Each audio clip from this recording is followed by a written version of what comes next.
Hello friends, आज के इस वीडियो में हम लोग बात करने वाले हैं चंपारण आंदोलन, चंपारण सत्याग्रह क्यों हुआ था, कब हुआ था और किस लिए हुआ था और किसके वजह से हुआ था और इसे कौन किया था।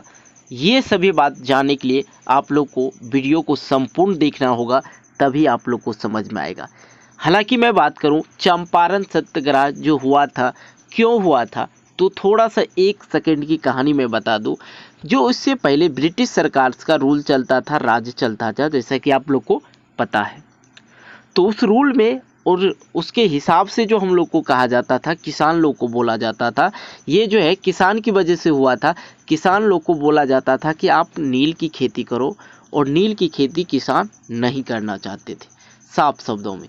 तो नील की खेती करना नहीं चाहते थे और ब्रिटिश सरकार को जो है नील की खेती से बहुत ही ज़्यादा फ़ायदा होता था, इसलिए उसे नील की खेती करने के लिए बोला जाता था।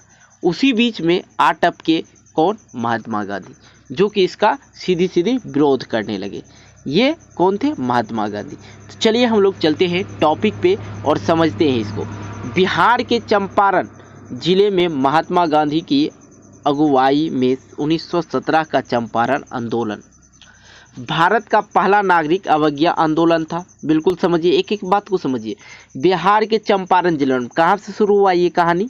बिहार के चंपारण जिला में महात्मा गांधी की अगुवाई हुई, मतलब आए, और 1917 के चंपारण आंदोलन भारत का पहला नागरिक अवज्ञा आंदोलन था, और यह आंदोलन जो है सफल भी रहा था।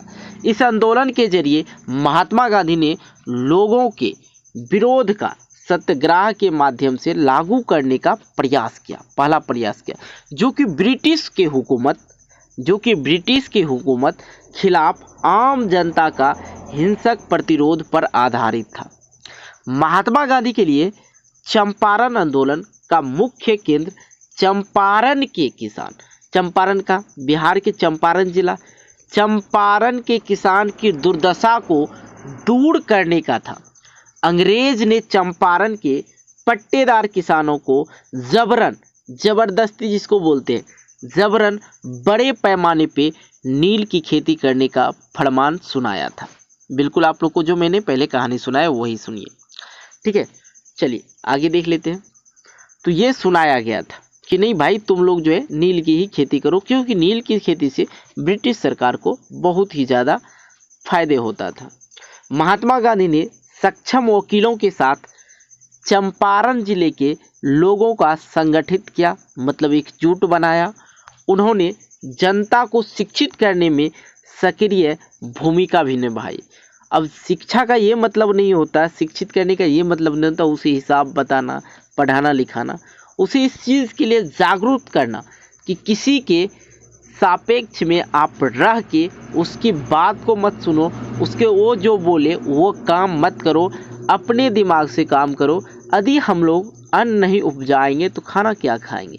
लेकिन अंग्रेज लोग का कहना था कि नहीं भाई, तुम जो है नील की खेती करो, और उससे उसको क्या होता था? ज़्यादा फायदा होता था और लगान भी लेते थे। वो चीज़ बाद में हम लोग देखेंगे। यहाँ पे सक्रिय भूमिका निभाई और साथ ही उन्होंने आत्मनिर्भर आजीविका के विभिन्न तरीकों को अपनाकर आर्थिक रूप से मजबूत बनाना सिखाया। यह आंदोलन न केवल ब्रिटिश हुकूमत द्वारा नील की खेती के फरमान को रद्द करने में सफल साबित हुआ, और इसने इस आंदोलन की तरह ला के नील की खेती जो को फरमान जो किया था, आदेश दिया था, उसको उसने रद्द कर दिया। बल्कि महात्मा गांधी के सत्याग्रह वाला असरदार तरीके के साथ भारत के पहले ऐतिहासिक नागरिक अवज्ञा आंदोलन के तौर पर भी यह सफल साबित हुआ। बिल्कुल बात समझ में आप लोग को आ रही है। आगे हम लोग कुछ जो इम्पोर्टेंट थॉट्स है वो भी देख लेते हैं। 1917 का चंपारण सत्याग्रह क्या था? देखिए बिल्कुल समझिए। अप्रैल 1917 के दोपहर में बिहार के पूर्वी चंपारण जिले के मोतिहारी रेलवे स्टेशन पर इकट्ठे हुए लोगों ने मोहनदास करमचंद गांधी जी की एक झलक देखी, जिसके आगमन ने न केवल उस इलाके के लोगों के लिए अहम बदलाव का रेखांकित किया, बल्कि भारत ने के स्वतंत्रता संग्राम को भी नई धारा दी।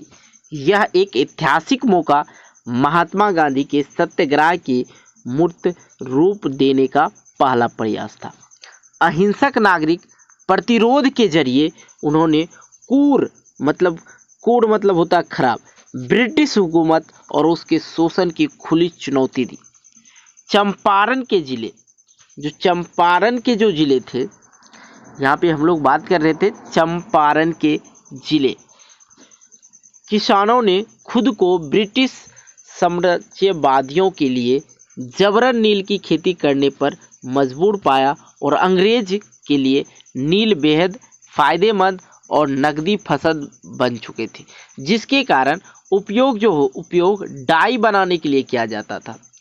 प्रथम विश्व युद्ध में भारी हार के कारण जर्मनों द्वारा आविष्कारित होते थे सिंथेटिक डाई में मंदी आने लगी।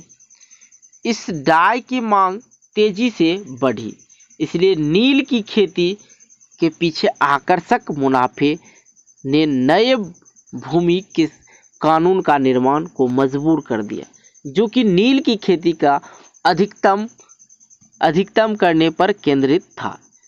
लेकिन इसमें किसानों के कल्याण पर कोई विचार नहीं किया गया था, जिससे किसानों को काफ़ी परेशानियां और पीड़ा से गुजरना पड़ा। महात्मा गांधी का मकसद था कि बिहार के चंपारण जिला को किसानों की परेशानियों का समाधान करें और उसे इस दुर्दशा से छुटकारा दिलाना। तो बिल्कुल ही आप लोग को सभी बात समझ में आ गया होगा, एक कहानी की तरह से आप लोग समझ गए होंगे। तो यार वीडियो अच्छी लगी तो यार वीडियो को लाइक करना, दोस्तों के साथ शेयर करना। और हाँ, यदि आप लोग के मन में कोई और क्वेश्चन, कोई और प्रश्न चल रहा है तो प्लीज़ आप हमें कमेंट बॉक्स में कमेंट कर सकते हैं। उसके लिए मैं एक सेपरेट वीडियो ज़रूर बनाऊंगा। मिलते हैं एक नई वीडियो को लेके, तब तक के लिए बाय। जय हिंद, जय भारत।